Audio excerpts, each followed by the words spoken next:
So for the first CD I am going to review in this series, I just have to start with a Dutch band. This is Room 11. This is a 2007 Universal release, and I have seen this band live many times, and this is just a fun CD. The recording quality is good, not great, but good. The bass may be a little bit too heavy.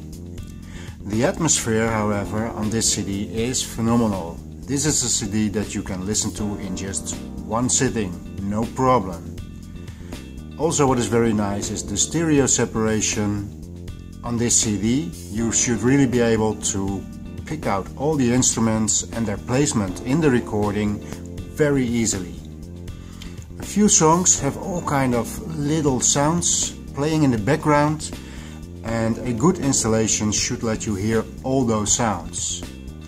And if you want to check what kind of sounds there is, use a good headphone set to understand what I mean and where all those little sounds are, and then see if you can also identify those on your big stereo. And for a first album, I think this is a great album. You can really feel the energy of the band as they are creating their first album. Now, this is the front, this is the rear, and this is a special edition with a bonus CD, and the name of the album is 6 White Russians and a Pink Pussycat. What else would you name a CD? So if we now open up this, here you can see the front, a little booklet with all the lyrics in there, some pictures of the band members, credits, and the numbers on the bonus CD. Also, you have the original CD, and in this special edition you get a bonus CD in a nice package. And what I would like to show you is that they brought this out on vinyl also, which of course, that's why I have all these CDs that I'm going to show you in this series, because I think that's the best way to do it. A digital file is just nothing, there's nothing to hold in your hand. Here you can see the artwork, but of course on a record you can really see how the artwork, what the artwork looks like. Now this is a Room 11 limited edition, only 500 copies on pink vinyl, and these are individually numbered. This is 180 grams audiophile vinyl. So if I open up this one,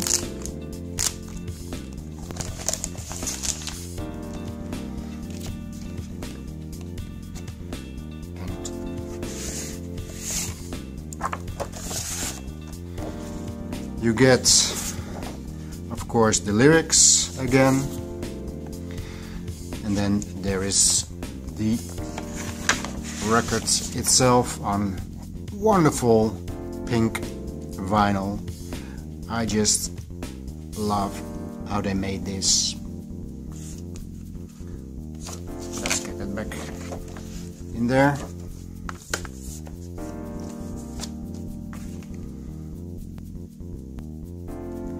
And this concludes the first CD review in this series, Room 11, 6 White Russians and a Pink Pussycat.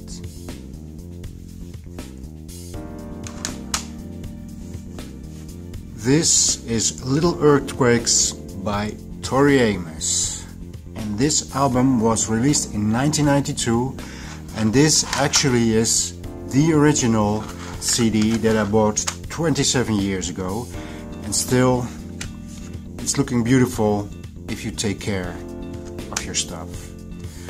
Most songs on this album are inspired by a challenging youth. This is very autobiographical. The recording quality is pretty good, and in 2015 they re-released this album in what they called an expanded version. Now when I compare these two releases, you do notice a wider soundstage on the expanded version. Unfortunately, this was done at the expense of loudness. The 2015 version is much more in your face when you play these two CDs at the same volume. Now for me, there's a lot of beautiful songs on here. There is a booklet with all the lyrics in it, and it really helps to read the lyrics and understand where this album is coming from. That makes it much stronger experience.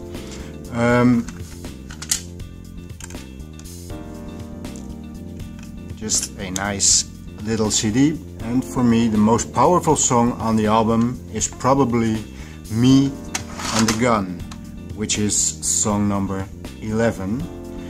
That's actually a song about being raped by a family member, and the fact that this song has no music makes it even more powerful. So you have seen this one, the expanded edition, also has more beautiful artwork. It has 2 CDs in there and a nice little booklet with also a lot of information on the artist and on the different songs that are in here. Now I'm a person, when I'm listening to a CD, I'm much more focused on sound and music than on lyrics. In this case, it is worth trying to really understand, read the lyrics, understand the lyrics, and listen to this CD, knowing where this comes from. Also, this I bought last year a 180 gram vinyl record, a half-speed master cut at Abbey Road Studios. It has the lyrics again on the rear, and when you open it, it's just a standard black record with this wonderful picture on the back of the information about Tori Amos itself and how this album came to be. So this is my second review on Tori Amos' Little Earthquakes.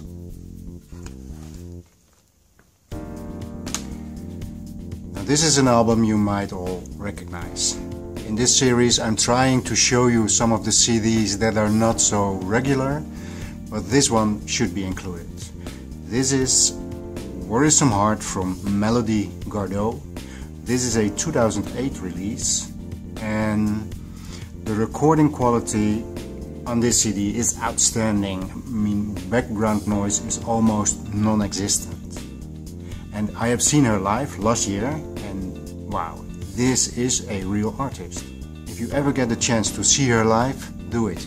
She has a wonderful voice live, and she changes all the numbers. She doesn't play the regular sets. It's an experience.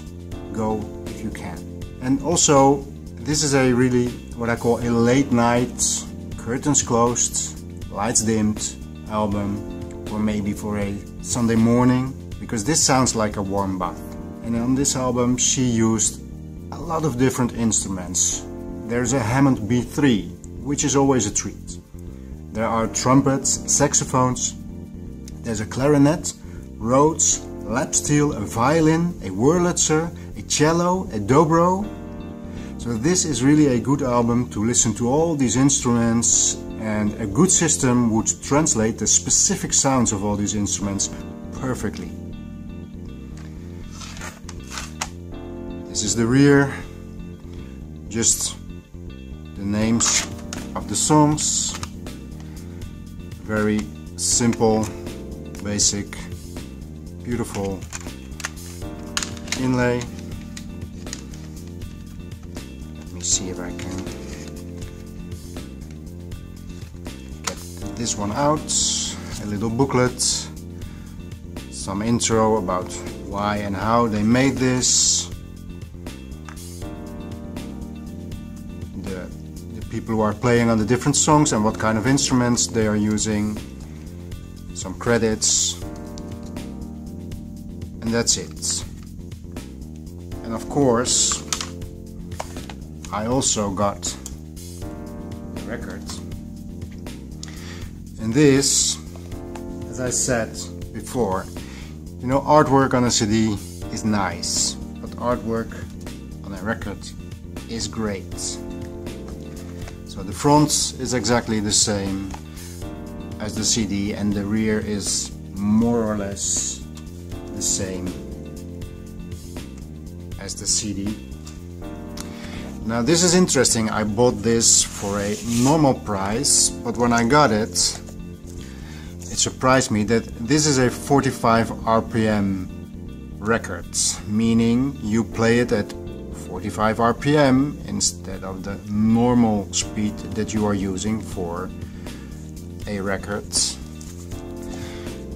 And sometimes you have these audiophile editions that will do this, play 45 RPM instead of the normal RPM.